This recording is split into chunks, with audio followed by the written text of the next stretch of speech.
رسول اللہ صلی اللہ علیہ وسلم نے مسلمانوں کے لیے ایک اور پیغام دیا، سبع یجرى للعبد بعد موته وهو في قبره۔ ایک وہ وقت ہے جب انسان جہاں سے آیا ہے اسے وہاں ہی پلٹ کے جانا ہے۔ یہ مٹی سے بنایا گیا انسان ایک نہ ایک دن مٹی میں چلا جائے گا، لیکن مٹی میں چلے جانے کے بعد بھی 7 ایسے اعمال ہیں جس کی نیکی، جس کے درجات، جس کی وجہ سے بلندیاں، جس کی وجہ سے رب تعالی اسے اجر و ثواب عطا کرتے رہتے ہیں یہاں تک کہ قیامت آ جاتی۔ کون سے اعمال ہیں؟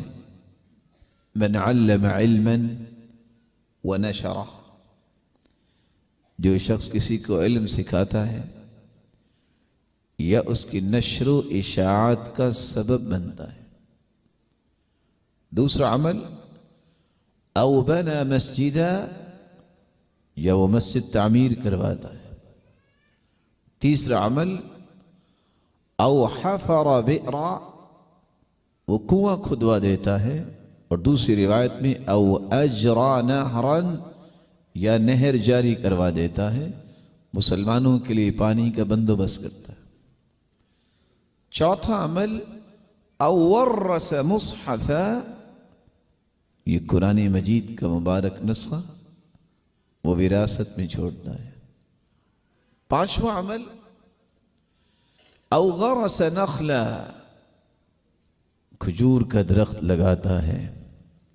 اور مومن کی مثال بھی اللہ کے رسول نے کھجور کے درخت کی مثال دی ہے۔ آپ نے فرمایا، مثل المؤمن مثل النحلہ، شہد کی مکھی کی مثال ہے مومن کی، لا تأکل الا طیبا ولا تضع الا طیبا۔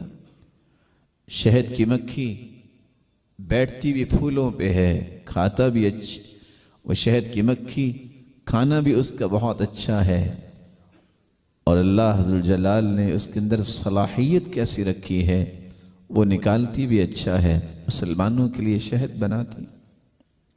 مومن بات سنتا بھی اچھی ہے اور کرتا بھی اچھی ہے۔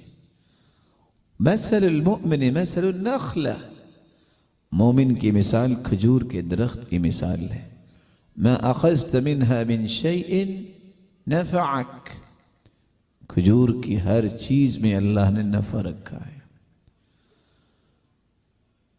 او بیتا لابن السبیل بنا، چھٹا عمل، کسی مسافر کے لیے، کسی ضرورت مند کے لیے گھر بنا دینا۔ اور ساتواں عمل، او صدقۃ اخرجہا فی صحتہ و حیاتہ، ایک شخص صحت کی حالت میں، زندگی میں رب تعالیٰ کی رضا کے لیے اپنا مال پیش کرتا ہے۔